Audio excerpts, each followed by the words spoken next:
tu fermes tes yeux et que tu repenses à ton enfance, te souviens-tu de tes rêves? Alors moi, j'ai eu une enfance dorée, plutôt entourée par l'amour de mes parents. À Moulins-de-Bord, puis à Vichy en France, j'avais la tête vraiment remplie de rêves. Je voulais devenir cascadeur, garde forestier, ou bien encore pompier de Paris. Mais finalement, derrière ces rêves, il y avait aussi une envie de se dépasser, de me dépasser. Enfant, j'ai souvent entendu des moqueries sur ma taille. Alors j'ai voulu prouver que la grandeur ne se mesurait pas en centimètres, mais en courage, en persévérance, en rêve qu'on ose poursuivre. J'aimais déjà profondément la montagne, le froid, le ski, et un jour finalement, sans trop savoir pourquoi, l'idée d'une ascension dans la chaîne himalayenne s'est plutôt imposée comme une évidence. Ce jour-là, dans mon journal intime, je m'en souviens encore, j'ai noté la liste de tout le matériel qu'il me faudrait pour partir un jour là-bas. Finalement, c'était mon rêve d'enfant. Ce rêve t'a-t-il suivi toute ta vie ou sinon, comment est-il revenu à la surface? Alors je crois que oui, d'une certaine manière. Même si je ne pensais plus vraiment à l'Himalaya, je dirais que ça m'a toujours accompagné et probablement de manière silencieuse.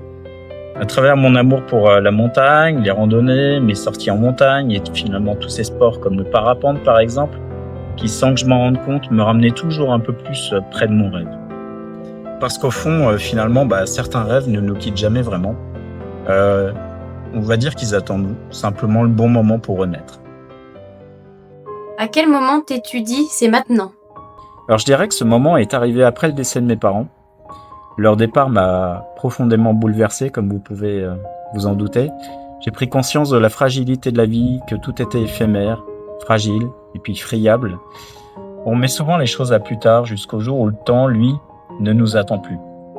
C'est à ce moment-là, lors de cette fameuse séance d'hypnose, que j'ai visualisé une boussole, une direction, et au loin, en fait, il s'agissait d'une montagne. J'en revenais tout simplement pas, cependant j'ai compris que c'était un signe. Que le moment était venu, que c'était finalement maintenant. J'avais la volonté, la santé et le physique pour tenter un tel projet, et surtout j'avais une raison profonde de le faire pour vivre, pour me sentir vivant. Parce qu'au fond, finalement, la différence entre un rêve et la réalité, c'est juste une date. Dis-nous un peu plus sur les différentes étapes qui vont te permettre de réaliser ton rêve. Alors, réaliser un rêve, en fait, c'est jamais un chemin tout droit. D'abord, j'aimerais remercier ma fille, ma compagne, pour leur soutien, leur patience, leur concession, rendre tout cela possible. En décembre 2024, en fait, j'ai accouché, ou plutôt couché ce rêve sur papier. Ce jour-là, il a pris forme, et puis il est devenu relativement concret.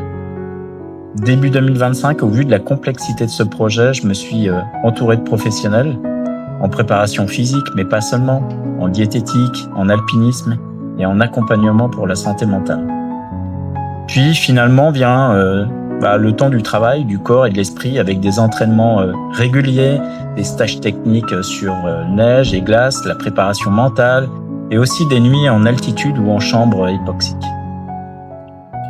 En parallèle, je construis tout un écosystème autour du projet, la recherche de partenaires, de sponsors, mais aussi la création d'une communauté forte, unie par les mêmes valeurs, le courage, la solidarité, le dépassement. Une communauté qui grandit finalement jour après jour, qui me suit, qui m'encourage, qui partage mes doutes, mais aussi mes victoires, et qui elle aussi fait vraiment partie de cette aventure. En janvier 2026, on débutera la levée de fonds en faveur de la paire et danse. Tout ça se sera rendu possible grâce à vous, mais aussi grâce à l'association La Coraspe. En février et mars 2026, il y aura passablement de stages au niveau de la résistance au froid et puis de l'acclimatation en altitude. D'avril à août, on mettra l'accent tout particulièrement sur la préparation au niveau de l'alpinisme et des techniques associées.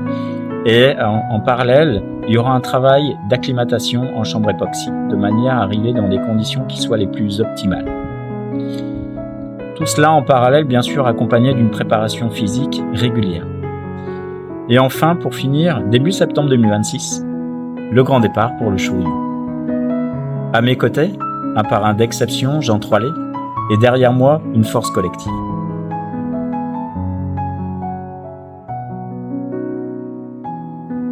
activités qui vont me permettre de réaliser mon rêve, il y en a plusieurs. C'est tout d'abord d'acquérir un chat de renom qui s'appelle Mounet, qui a vécu 2 ascensions de la Vespa, qui a une expérience féline extraordinaire.